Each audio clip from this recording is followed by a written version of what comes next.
dimanche 13 juillet arène nationale lu xew ñu ne drapeau bi ñu ngi ko dippee Aziz Ndiaye ku wootee ñu ne Ndiaye production moo woote ma ne ko Ndiaye production lii rëy na de mu ne waaw dëgg-dëgg lii la lamb doon xaar ak lu lamb jug taxaw ne waaw grand combat Tapha Mbeur war a dajeeg Diop numéro 2 gaay naan ko Diop 2 muy drapeau Aziz Ale Ndiaye combat spécial jeex jàmm Boy Waranka loolu du yomb de drapeau Bawol lay doon troisième combat Mbeng Mboro fils de Lirou drapeau xew-xew lamb billet loge 15 000 annexe loge 10 000 supporter 5 000 pay-per-view lay doon ci seen affiche.com dimanche 13 juillet ci arène nationale sponsor officiel ETDR établissement Touba Darou Rahman Sunubet port autonome de Dakar Huile Jador Kewel Info et Ndiaye Global Business Company ci Tapha Mbeur Diop 2 ak lu lamb di leen bente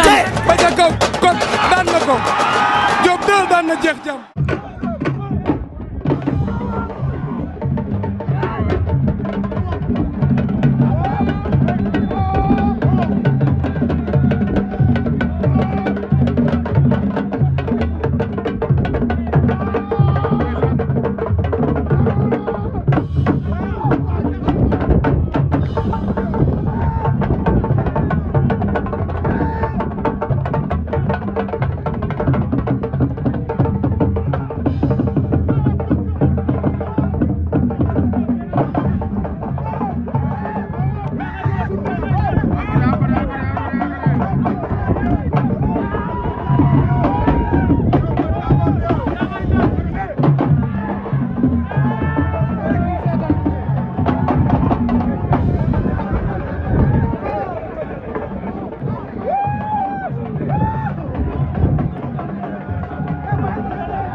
Maodo Faye a ngi nii la ko sama sik ndeysaan barke mu neex barke mu neex Maodo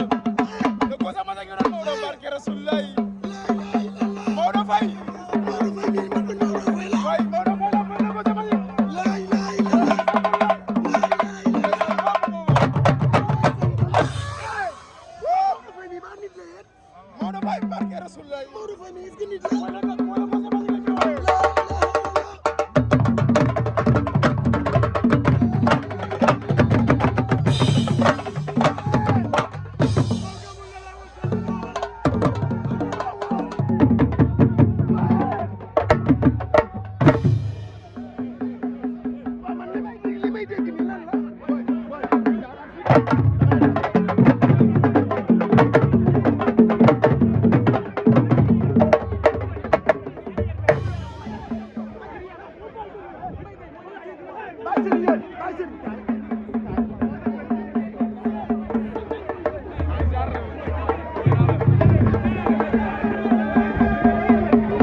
Dimanche 13 juillet arène nationale lu xew ñu ne drapeau bi ñu ngi ko dippee Aziz Ndiaye ku woote ñu ne Ndiaye production moo woote ma ne ko Ndiaye production lii rëy na de mu ne waaw dëgg-dëgg lii la lamb doon xaar ak lu lamb jug taxaw ne waaw grand combat Tapha Mbeur war a dajeeg Diop numéro 2 gars yi naan ko Diop 2 muy drapeau Aziz Ale Ndiaye combat spécial jeex jàmm Boy Waranka loolu du yomb de drapeau Bawol lay doon troisième combat Mbeng Mboro fils de Lirou drapeau xew-xew lamb billet loge 15 000 annexe loge 10 000 supporter 5 000 pay-per-view lay doon ci seen affiche.com dimanche 13 juillet ca arène nationale sponsor officiel ETDR établissement Touba Darou Rahman Sunubet port autonome de Dakar Huile Jador Kewel Info et Ndiaye Global Business Company ci Tapha Mbeur Diop 2 ak lu lamb di leen